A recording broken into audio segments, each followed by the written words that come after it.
చూసే బయట ప్రతి ఒక్కరికి ఈ మౌనం ఏంటి, ఈ చలించని మనస్తత్వం ఏంటి, ఈ లిక్కర్ ఏంటి, ఈ కుంభకోణాలు ఏంటి? మీ పార్టీలో ఉన్న క్యాండిడేట్కి అలా ఎలా టికెట్ ఇచ్చారు? అలా టికెట్ ఇచ్చిన తర్వాత ఈ రోజు మీరు డొంక కదిలితే మొత్తం తీగలా అయితే డొంక కదిలినట్టు ఇబ్రహీంపట్నం ఇన్సిడెంట్ జరగపోయి ఉంటే ఈ జయచంద్రారెడ్డి కూర్చుని కల్తీ లిక్కర్ అలాగే చిత్తూరు మెయిన్ రోడ్ లో కూర్చుని రహదారుల మీద సరఫరా చేస్తూ ఉంటే తీసుకొచ్చి గన్నవరం పక్కన లిక్కర్ మనకి లేబుల్ వేసుకుని దాన్ని తీసుకెళ్ళి ఇబ్రహీంపట్నం ఆంధ్రప్రదేశ్ మొత్తం అమ్ముకునేవాడు. ఈ ప్రాణం ఖరీదెంత ప్రభుత్వం చెప్పాలి.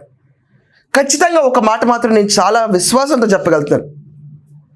చంద్రబాబు నాయుడు గారికి ఉన్న టైం పీరియడ్లో ఆయన 18-20 గంటలు కష్టపడతారు.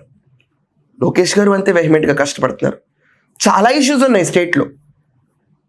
ఎకనామికల్ వైజ్ చాలా డౌన్ ట్రోడన్ స్టేజ్లో ఉంది. ఉద్యోగాలు కల్పించాలి, అవే చేయాలా ఇవే చేయాలన్న ఆలోచనలో టైం తీసుకుని ఉంటారు. కానీ చంద్రబాబు నాయుడు గారికి లోకేష్ గారి కళ్ళ గంతలు కట్టిన ఆ మూర్ఖపు శిఖామణులు ఎవరో ప్రజలు తెలుసుకొని తీరాలి.